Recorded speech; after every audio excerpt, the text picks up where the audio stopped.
नमस्कार मंडळी, नमस्कार नमस्कार सर्व बंधू भगिनींना साष्टांग नमस्कार. मित्र, आजचं जे मी सांगणार आहे ना, जे बोलणार आहे ना, जो काही तुम्हाला आज मी माहिती पुरवणार आहे, जी माहिती तुम्हाला पुरवणार आहे ना, ही खरं तुम्हाला आवडायजोगी आहे आणि तुमच्या कामी येणारी आहे. आजचा विषय ना आपला तुम्ही पाहायला थंबनेलला की विच्चू चढवायचा मंत्र.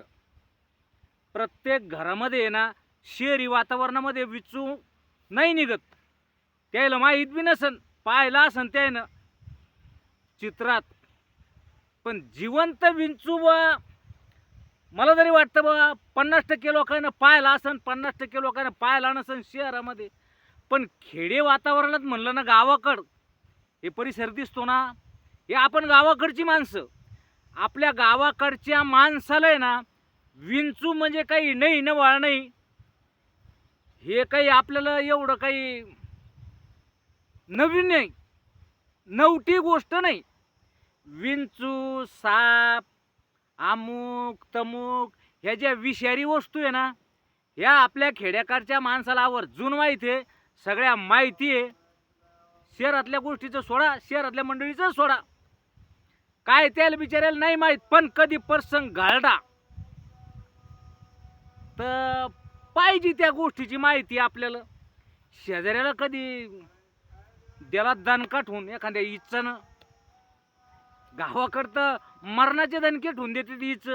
माणसायला, बायायला, लेकरायला, पोरायला, पुरीला, म्हातारीला जो चपक्यात सापडन त्याला इचू दणका देतो. फक्त त्याच्या चपक्यात सापडायला पाहिजे माणूस.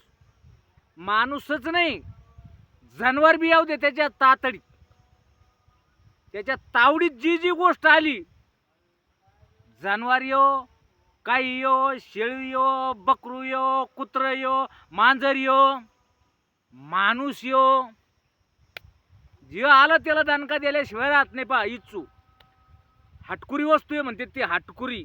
आणि खरंच ते आहे ना, देतात दणकाटून. एक येळ साप तरी माणसाच्या वाटी जाणार नाही.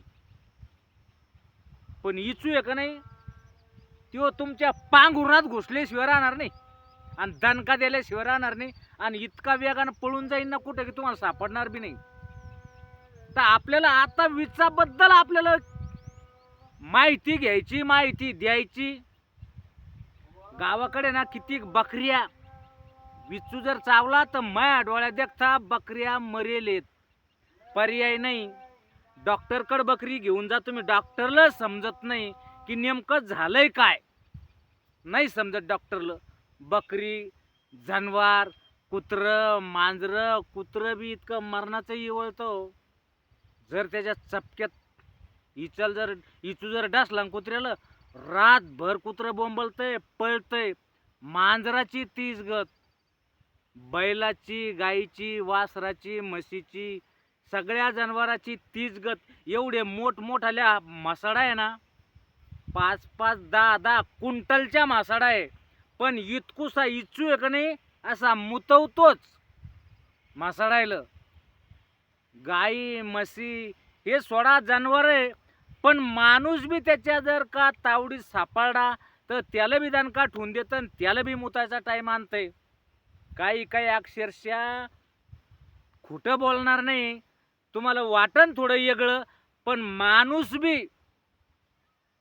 आणि मग आता ते जाऊ द्या, कोणी असो, कपड्यात मुतल्याशिवाय राहत नाही. इतका विंचवाचा दंश भारी आहे, खतरनाक आहे. लय लोक आता जर झाला दिला दणका विंचवाना तर दवाखान्यात जातात आणि जिथं इचू डासलाय तिथं इंजेक्शन देऊन येतात. शोध लागलेले भरपूर. काही आराम पडतोय. आरामाबद्दल आपलं काही म्हणणं नाही चाललं, आराम पडतो, पडत नाही असं नाही. पण कसं आहे, एकदा गावाकडची गोष्ट आराम आता थोडा बाजूला ठेवू, आता आपण दुसऱ्या आरामाची गोष्ट करू. गावाकड जर एखाद्याला विंचू चावलाय तर शेजारी कोणाला जर येत असन विंचू चढवता. पण गावाकड जर कोणाला विंचू चावला, डसला, तर ते लगे विंचू चढून देतात आणि मग चितपासात कसे कसे बोंबलतात, कशी कशी मजा घेतल्या जाते ही गावाकडची गोष्ट आहे. आपला तोच विषय बा विंचू चढवायचे मंत्र. आता मी ते सांगणार आहे तुम्हाला काय विंचू चढवायचा मंत्र. बरं माझं काय म्हणणं आहे, विंचू मंत्राद्वारे चढवला जातोय आणि चढवतातच, खरंच चढवतात. बरं मग जर चढवतात म्हणले तर हे ज्ञान सगळ्याजवळ पाहिजे का? घडा पापाचा जवळ पाहिजे का पुण्याचा जवळ पाहिजे? लय माणसाजवळ घडे आहेत पण पापाचेच. त्याच्यामुळं सांगायचं एवढंच की मी जे सांगणार आहे तुम्ही आवर्जून ऐकणार आहे की विंचू चढवायचा मंत्र कोणता एकदा पाहूनच घेऊ द्या. झाली ना तुमची इच्छा. पण दादा हो, विंचू चढवायचं तर सोडा, प्रत्येकाच्या मनामध्ये एकच भावना पाहिजे, विंचू उतरवायचा आहे आणि आपल्याला कोणाचा तरी आशीर्वाद घ्यायचा आहे. तुम्ही फक्त चढवायचा मंत्र म्हणले म्हणून पाहासाठी ऐकायसाठी इतरोक आलेत, व्हिडिओ पाहू राहिलेत, पण आपल्याला त्या गोष्टीचं काही घेणं देणं नाही. आपल्याला विंचू चढवायचे नाही आणि उतरवायचे नाही. आपल्याला येतच जर काही नाही, चढवायचे कशाला आणि उतरायचे कशाला? एखादा बोंबलत असन इचूड असलेला, आपण त्याला एकच मदत करू शकतो की चाल बाबा, मी पेट्रोल टाकतो गाडीत, तू बैस आणि तुला दवाखान्यात घेऊन जातो. आपली फक्त तेवढंच कर्तव्याची अंमलबजावणी करायची.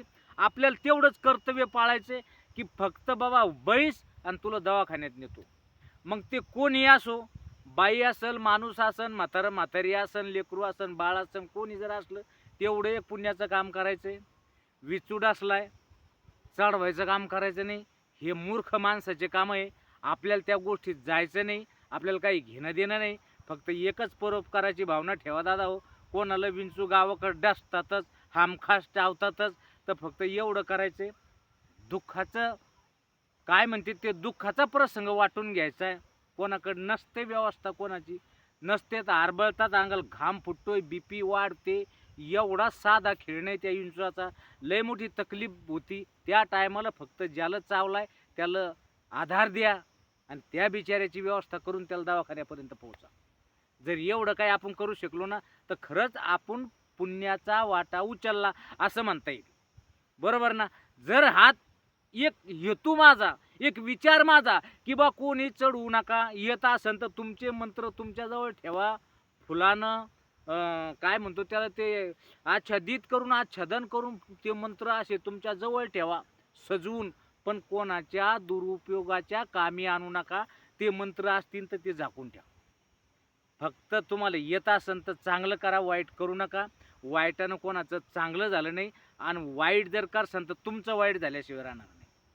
तुम्हाला जर चावला ना तर तो इतका काही मग ज्याला जो चढवतो ना आणि ज्याला जर चावला ना तर त्याला मुतवतोच, मग तो नीटच होत नाही. हे मात्र ध्यानात ठेवा. त्याच्यासाठी कोणाच्या वाटी जाऊ नका, कोणाला तकलीफ देऊ नका. कोणाला चावला असेल तर त्याला मदत करा. एवढी एक माणसाची माणुसकीची भावना फक्त आपल्याजवळ ठेवा. हा व्हिडिओ तुम्हाला कसा वाटलाय कमेंटमध्ये सांगा. आवडला असेल तर लाईक करा, मित्राला सुद्धा शेअर करा. बरोबर ना? कमेंट मात्र अवश्य करत चला. बरं चला भेटू दुसऱ्या व्हिडिओत. तोपर्यंत धन्यवाद.